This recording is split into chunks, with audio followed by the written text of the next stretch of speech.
Welcome back to the Weekend Ball podcast. I am Alex Adams, live here in Jakarta, Indonesia, covering Team Canada at the FIBA World Cup. And alongside me today is Arash Madani. Obviously, we've been working alongside each other the whole time, essentially the only media here in Canada, or covering Canada. So, Arash, thanks so much for taking the time and doing this.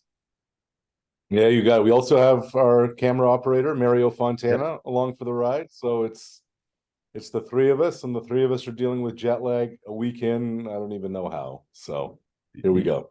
Yeah, and with kind of the radio hits and everything and writing for Canada, just with the time difference, it really doesn't help any of your sleep. Arash, I just want to say this. A lot of people like to say things off the record, and I want to put this on the record. I just want to say you've been so good to me, teaching me, helping me when I make mistakes. It's been a true pleasure just to watch you, at the highest level of your craft and watch you day in and day out. So it's been really, really cool to work alongside you. And I want to put that on the record and not off.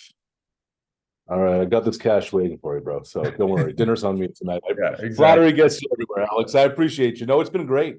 It's been great. And I just appreciate how you go about it too, and just your enthusiasm and the rest. And it's been a fun week so far. So 2 more games to go. Let's see what these guys can do. Let's see. It's going to be a fun game, and obviously the level of competition will probably go up a little bit, maybe especially in that Spain game. So we'll see. I don't think we're going to have a crowd like yesterday against Latvia. That was pretty fun. Just That was just awesome. for you, Arash, just when were you, maybe to go back a little bit, when were you first maybe introduced to the Canadian men's national team?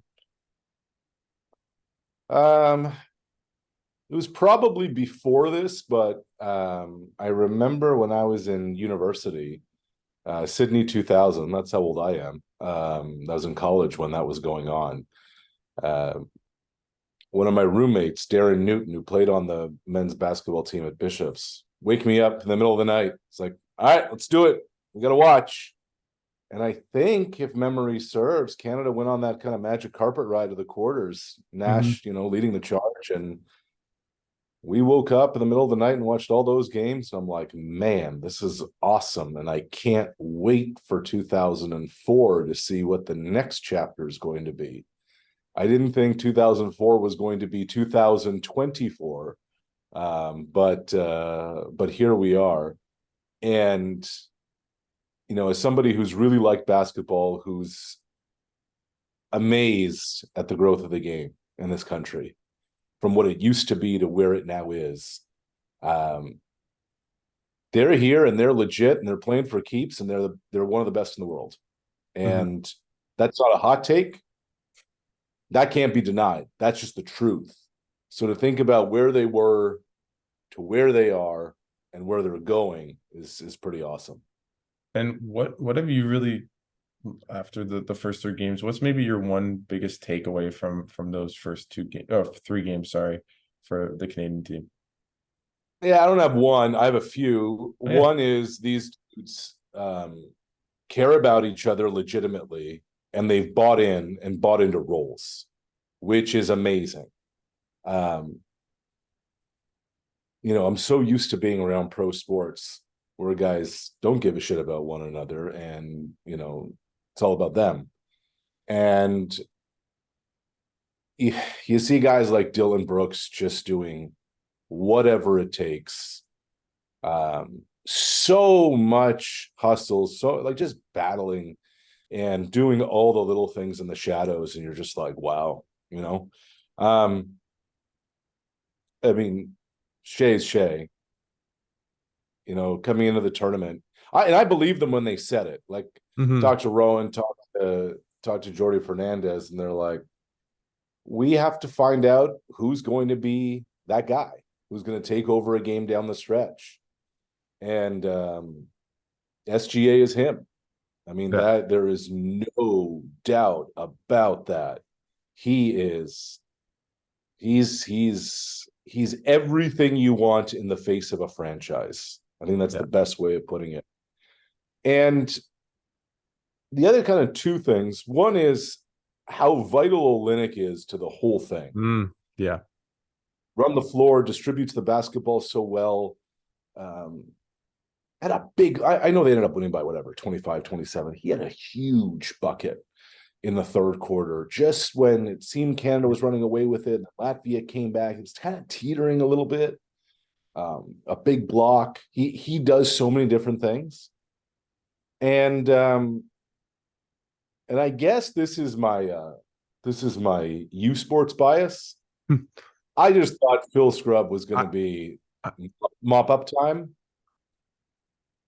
That dude's getting minutes that matter, and I think that's great to see. No, that's funny because I had a in preparing for this podcast, I knew there was going to be a Phil Scrubb moment from you, Arash, just with your CIS background. So I was going to ask you about him, but it is so cool just to see him. Obviously, I went to Carleton and he only made 2 threes yesterday, but they were pretty big threes, especially the first one where, as you said, the Latvians were kind of coming back a little bit in that third quarter, and he just made a big bucket. And with Olynyk, I don't know if you found this the same way, but in those first 2 halves against Latvia and France, he's really been the guy that's steadied the ship when Shea hasn't been at his top self and at the top of his game. And I in a weird way, Olynyk's really, you always think, well, he's not really the captain of this team, but the way he's played in these games, it really feels like he is the leader in a way, even though he's obviously not the best player. Yeah, no, I think he is. I think he is the leader. I think he is the captain. The other dude I'd say who really helped stabilize things was Melvin Edgem, who like stabilizing minutes. Wasn't it interesting to start the second quarter? 4 of the 5 players came on the floor were bench guys. Yeah. And those were turbulent waters. And I mean, Melvin, that was his 45th game with the national team. And so he's been through it. He's showed up when nobody else has or could. So I think that Latvia game was really important, not because they won, but because they had to figure it out and they had to go through it. And there was no panic. And like Dylan Brooks could not have had a worse first half. And then just so quietly late third quarter in the fourth defensively was just relentless. Yeah. And that's the stuff you need, man. That's the stuff you need if you're going to win. No, for sure. And with that, I know you've said that really they're maybe the favorites in this tournament other than the US. Is that why do you think that is the case? Obviously, they've been so dominant and beating good teams, but just like outside of the US, why do you feel that this team is just the best team in the tournament or the second best team in the tournament? Because they're the most talented. Mm-hmm. You know, like look at the roster construction: 7 NBA guys, 4 FIBA guys, and the reigning National College Player of the Year. You know, and think of the NBA guys: SGA, RJ, Brooks, Nikhil, whose coming out party, if you remember, was 2021 Victoria. Mm-hmm. Dort, same deal. Both those guys really emerged in that tournament. Satoransky notwithstanding. And I think that those two are going to be so important as this tournament goes on. So I just think that I get the PTSD that people have about this team and this program. It's a new time, you know, mm-hmm. Like sold the house, you left the neighborhood, and it's a brand new crib with brand new people living in it. Yeah. Yeah. Forget what happened before. It's different. It's absolutely different. And these guys are ballers. Yeah. Yeah. No, I mean, just for me, just as a watching this team, that the France game where they just blew them out was just something where, oh my God, it's not just they embarrassed them. They embarrassed them. They kicked the shit out of a world power. Yeah. And even with Latvia, where it's like the refs aren't going your way, the crowd's against you, you're not shooting well, and then just you just claw your way to make it a close game, and then SGA and Kelly just say, okay, let's ramp this up. This game's too close now, and just put it away. What have you gleaned from your experience around Jordy? Just hold up real quick. Hold up real quick. You talk about the officiating. Oh, I think this is got to stop. Okay, because this is my takeaway from FIBA officiating. No blood, no foul. It is a mug show the whole way. Unless you are going to the bucket, you are fully in the air and your arms extended. That's the only time you're going to get a whistle when there's contact. Yeah. Like, Alex, you know where I set up? I'm set up between the hoop and the Canadian bench along the baseline behind the photographers. I'm right there. And it feels like you are at a NFL or a CFL game. Yeah. It is ridiculous. Like there's just no rules. Yeah. So everybody can complain about this call, that call, this whistle, that whistle. It's a free-for-all, and they just have to, like, we were told it's going to be physical. We were told it's going to be aggressive. It is absurd. So that's just how it's going to be. Mm-hmm. And I think like that's another big takeaway is that it wasn't just the Latvia game. I mean, the Lebanon game, whatever. It wasn't really a game. The France game, same deal. And I just think that that's going to be something that that is going to continue the rest of the way, and that they just have to get used to it. Yeah, and that's one thing I feel with Shea each game, or really just throughout the friendlies to now, he was really looking for calls a little bit, not a crazy amount, but not a James Harden 2018 type where he's just endlessly putting his arms out to try to get someone to touch him. But now it feels as though he's really used to the contact, and I believe he had forget if it was what the shot was, but he did an N1 kind of fist after, even though he didn't get the call. But at the same time, it was almost acknowledging that it's an N1 in the NBA and not in FIBA. And he didn't really complain. He just said that's an N1 and then ran back. Right. So I thought that was kind of neat on that. But with being around Jordi Fernandez, obviously he's really got the team to buy in. A lot of the guys who have talked to me and yourself have just talked about how everyone really has a role, a set defined role. And maybe that's because they're not in the NBA now and they're not vying for money or anything like that. But what have you thought of just the job? It's 8 games. Pardon me? It's 8 games, right? Yeah. What have you kind of gleaned from Jordi Fernandez and being around him as the coach of this team? Here's what's really interesting is he has no problem lighting into these dudes and MFing them if he has to. You saw the video, right? I think you showed it. Dude, I saw the video. It was right in front of my face. I saw it unfold right there. I'm like, whoa. And like they have the microphones there, so I'm hearing it in my earpiece. I'm watching it happen. I'm like, okay, he's not happy. And I think in a short, compressed event like this, you can get away with that when you have respect and it's not 82 games. The message isn't going to get lost because everybody knows what this is. Less than 2 weeks from now, everyone's going their separate ways.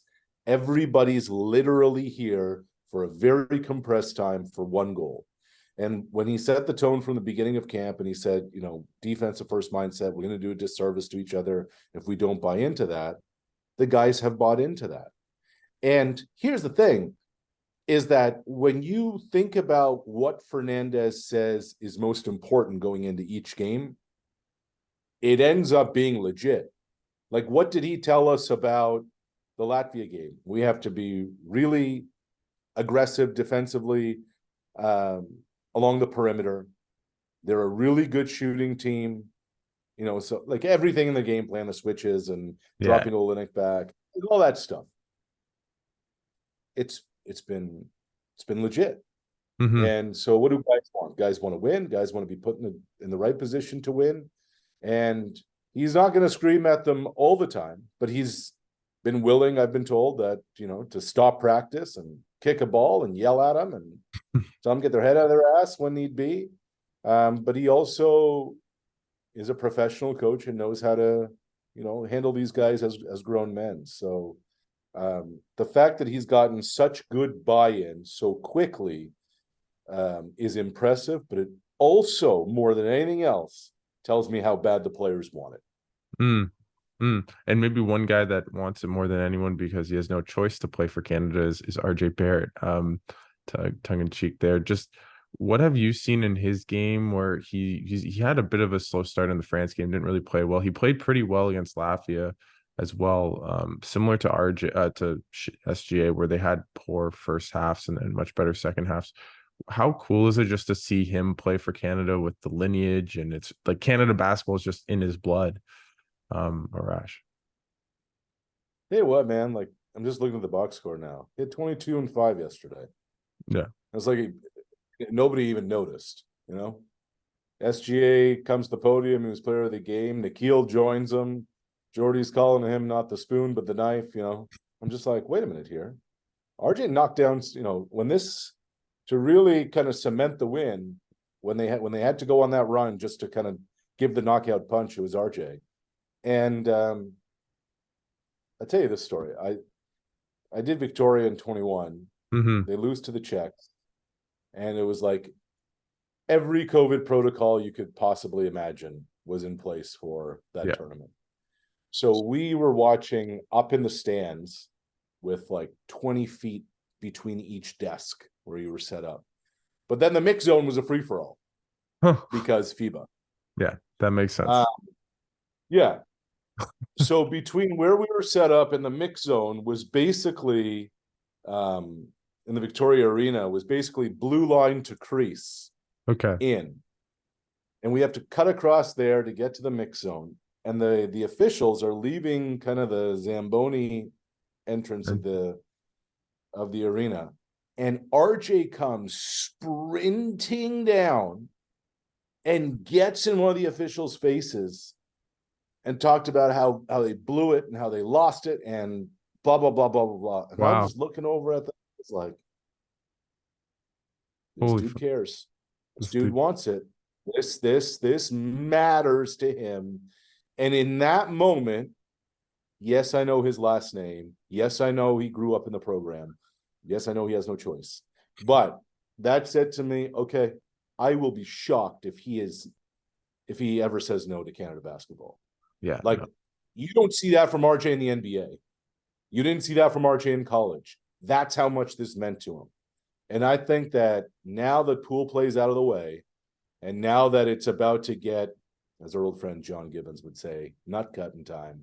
Now that it's nut cutting time, I'm expecting RJ Barrett to be a huge part of this. Because we both experienced this through and through. Before I let you go, and thanks again, Arash, for doing this.